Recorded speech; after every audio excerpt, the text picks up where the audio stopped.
yang paling cocok nih sebenarnya kalau menurut saya ya dengan TNI atau Polri gitu, itu bagus itu. Nah, karena TNI juga punya nakes kan.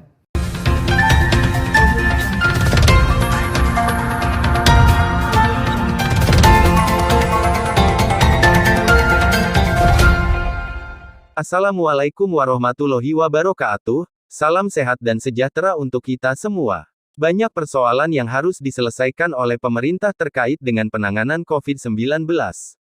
Dari sekian persoalan, ada persoalan utama yang hingga kini belum bisa teratasi, yakni persoalan rekrutmen nakes. Hal tersebut diungkapkan Dr. Akmarawita Kadir, Sekretaris Komisi D, DPRD Yos Sudarso kepada Raja Warta tanggal 22 Juli tahun 2021. Menurutnya, hingga saat ini, persoalan rekrutmen nakes di kota Surabaya masih menjadi topik utama. Atas dasar tersebut, politisi Partai Golkar itu mencoba menyumbangkan buah pikirnya untuk memenuhi kebutuhan nakes, bahkan jika diperlukan, pemerintah kota Surabaya atau Pemkos harus bekerja sama dengan TNI Polri guna mengurai persoalan nakes. Berikut penjelasan virtual Dr. Akmarawita Kadir. Beberapa hari yang lalu kan Pak Akma bertemu dengan beberapa pejabat Pemkon. Kira-kira membahas apa, Pak Akma? Ya, jadi memang ada pertemuan via daring ya dengan kebetulan dipimpin oleh Pak Wakil Wali Kota, Pak Armuji. Jadi membahas mengenai terutama penanganan pandemi COVID di kota Surabaya ya. Permasalahannya memang terutama mengenai perekrutan relawan tenaga kesehatan ya, karena memang kita sudah menambah beberapa rumah sakit darurat ya. Yang pertama itu di lapangan tembak, kemudian juga menambah rumah sakit darurat yang nanti rencananya juga ada di Gelora Bung Tomo ya, GBT. Terus juga nanti ada rencana isoman-isoman, tempat-tempat isoman yang ada di kelurahan atau di kecamatan. Bahkan mungkin baru-baru ini saya dengar juga tempat-tempat isoman di gedung-gedung milik pemerintah kota ya, bisa di sekolah, kemudian bisa juga di gedung yang lain yang belum digunakan ya. Jadi tenaga kesehatan ini sangat kurang di tengah pandemi dan juga di tengah para tenaga kesehatan kita yang juga ada banyak yang terpapar akibat virus ini. Jadi di situ bagaimana mempercepat rekrutmen relawan baik berupa dokter maupun perawat. Jadi kalau yang perawat insya Allah bisa ya, karena memang aturannya masih ketika mereka lulus mereka langsung bisa bekerja. Tapi yang permasalahan adalah dokter. Nah dokter ini ketika lulus, nah itu harus istilahnya internship ya. Jadi mereka kan kalau urut-urutannya begini, mereka ujian kompetensi UKM PPD di Fakultas Kedokteran, kemudian mereka setelah lulus, kemudian mereka disumpah.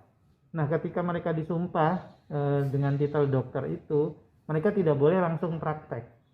Nah mereka harus internship selama 1 tahun di wahana-wahana yang sudah ditentukan oleh pemerintah Kementerian Kesehatan. Nah, terkait dengan nakes tadi, kira-kira idealnya ya untuk penanganan pandemi COVID ini, khusus untuk para korban yang terdampak, itu kira-kira idealnya nakes itu berapa jumlahnya?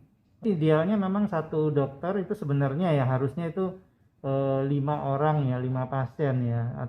Nah ini kan karena pandemi ini ya, satu orang harus menangani 15 bahkan lebih. Nah ini yang sekarang ini yang butuh tambahan. Nah jadi dalam rapat koordinasi kemarin, bagaimana supaya puskesmas di kota Surabaya, kemudian rumah sakit lapangan tembak yang ada di darurat yang ada di di lapangan tembak itu, kemudian lagi rumah sakit yang akan dibangun rumah sakit darurat yang lain itu bisa cepat mendapatkan relawan dokter dan perawat. Dari kesimpulan Mas Akma barusan berarti untuk memenuhi kebutuhan nakes kan masih belum ya. Belum maksimal, kira-kira ya. Menurut Pak Akma ke depan untuk memenuhi ini penanganan ini biar maksimal apa solusinya? Jadi yang pertama ada jangka menengah, jangka pendek maupun jangka panjangnya. Nah, jangka menengah dan jangka pendek itu tadi ya, jadi di samping merekrut relawan juga betul-betul dimaksimalkan waktu perekrutan penggunaan wahana internship itu di kota-kota Surabaya ini. Jadi itu dipercepat.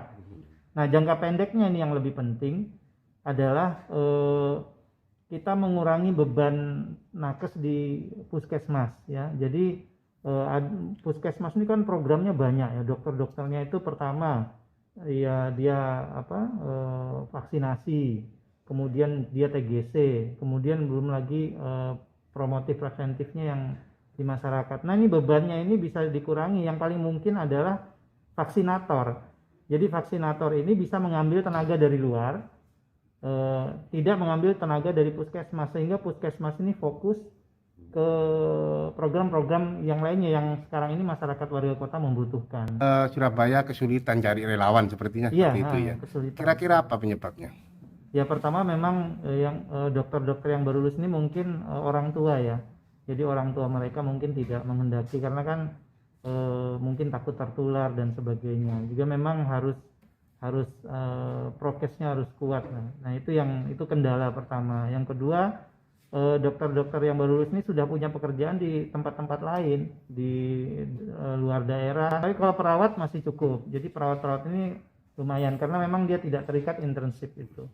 Kedepannya apa masukan Pak Akma terhadap pemerintah agar penanganan COVID itu bisa cepat?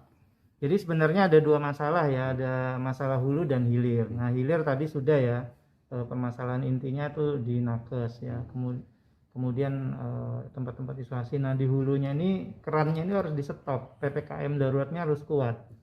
Nah, kalau PPKM daruratnya tidak kuat, maka tracing, testing, dan isolasi atau treatment itu harus dilakukan.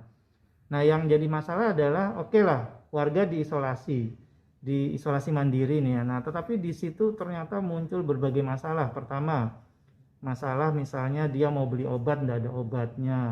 Kemudian dia butuh oksigen, tidak ada oksigennya. Dia sudah menggunakan oksigen meter ya, oximeter. Misalnya sudah turun di bawah 95, tapi tidak ada yang memantau. Terus mereka konsultasi ke dokter-dokter online, tapi dikasih resep obatnya tidak dapat. Belum lagi yang sangat menyedihkan adalah ketika mereka butuh pertolongan, kemudian mereka akhirnya meninggal, dan meninggal ini ternyata cari ambulan juga susah.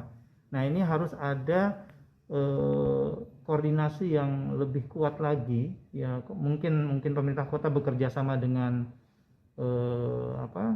instansi lain ya, misalnya mungkin dengan angkatan, dengan TNI, dengan polisi, sehingga ini lebih bisa terintegrasi. Jadi beberapa isoman itu bisa diberikan satu orang tanggung jawab untuk memantau. Nah, ini sistem ini yang harusnya saran saya bisa dibuat oleh pemerintah kota bekerja sama dengan instansi lain. Yang paling cocok nih sebenarnya kalau menurut saya ya dengan TNI atau Polri gitu, itu bagus itu. Nah, karena TNI juga punya nakes kan. Nah, kemudian baru di samping pelaksanaan hulu dan hilir jangan sampai dikendorkan. Jadi hilirnya juga tetap dibuat ya. Hilirnya itu rumah sakit, puskesmas, kemudian rumah sakit darurat, terus obat-obatan dan sebagainya.